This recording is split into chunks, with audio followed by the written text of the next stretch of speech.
taxpayers money cannot be used for the maintenance or promotion of a religion. మీరు చర్చుల నుంచి మసీదుల నుంచి డబ్బులు collect చేయకుండా ట్యాక్స్ పేయర్ మనీని తీసుకొని పోయి ఎట్ట పెడతారండి రాజ్యాంగానికి విరుద్ధంగా? నెక్స్ట్ పాయింట్ అడుగుతా చెప్పండి. మౌజాన్లకి ఇమాంలకు ఇళ్ల స్థలాలు ఇస్తారా?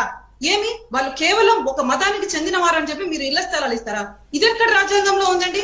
ఇంకొక గొప్ప విషయం చెప్తాను చూడండి. తిరుమల తిరుపతి దేవస్థానం నుంచి ఆంధ్రప్రదేశ్ గవర్నమెంట్ పోలీస్ డిపార్ట్మెంట్ కొన్ని బిల్డింగులు తీసుకుంది. దానికి ఇప్పటి వరకు రెంట్ కట్టలేదు.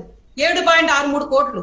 పైపచ్చు తిరుమల తిరుపతి దేవస్థానం రెంట్ అడిగితే 123 కోట్లు గార్డింగ్ ఛార్జెస్ వేసింది. ఇదే జగన్మోహన్ రెడ్డి గారి ప్రభుత్వం చర్చలు కట్టిస్తుంది. ఎక్కడ జరగట్లేదు దేశం మొత్తం మీద. పంచాయతీరాజ్ డిపార్ట్మెంట్ తో టెండర్ లైట్స్ మరీ కట్టిస్తుంది. ఒక క్లాజ్ ఉంది, మహా టీవీ ప్రేక్షకులు తెలుసుకోవాలి.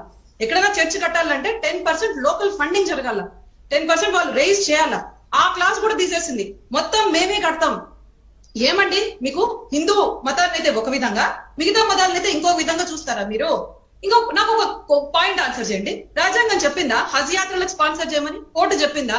లేకపోతే జెరూసలేం యాత్రలకు స్పాన్సర్ చేయమని? పెంచుకుంటూ పోయారు 20,000 నుంచి 60,000 వరకు. ఎక్కడుందంటే రాజ్యాంగంలో ఓన్లీ అంటే హిందువులైతే ఒక విధంగా, ఈ మతం వాళ్ళైతే ఒక విధంగా. ఎవరిని డిస్క్రిమినేట్ చేస్తా ఉంది? మీరే ఇంతవరకు చెప్తున్నారు.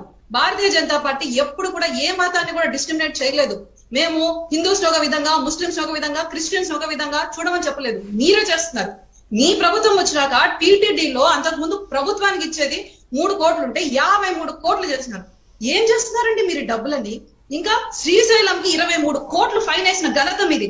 అంత ఫైన్ వేశారు. రాఘవేంద్ర స్వామి మఠం భూములు అమ్ముతామంటారు, ద్వారకా తిరుమల స్వామి మఠం భూములు అమ్ముతామంటారు. మళ్ళీ అక్కడికి వచ్చేసరికి వక్ఫ్ భూములు ఒకటి కూడా మేము అన్యాక్రాంతం కానీయం. మేము వాటిని ఖచ్చితంగా కాపాడతాం. కాపాడండి.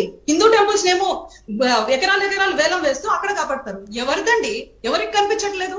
మీది ఆఫీసులు పంపించింది. ఈ రాష్ట్రంలో చాలా మత మార్పిడులు జరుగుతున్నాయి. ఇప్పటి వరకు రిప్లై లేదు. మీ మంత్రులకు నోటీసులు పంపిస్తున్నారు, మీ ఎమ్మెల్యేలకు నోటీసులు పంపిస్తున్నారు. రాజ్యాంగం దళితులకు కల్పించిన హక్కులను కూడా మీ గవర్నమెంట్ గౌరవించట్లేదు కదండి. నిజమైన దళితులకు ఇవ్వండి. ఓపెన్ గా చెప్పినారండి వీడియోలో, మేము క్రైస్తవ మతానికి చెందిన వాళ్ళమని. వాళ్ళకి ఎమ్మెల్యే టికెట్లు ఇచ్చినారు. ఇప్పుడు జెడ్పీ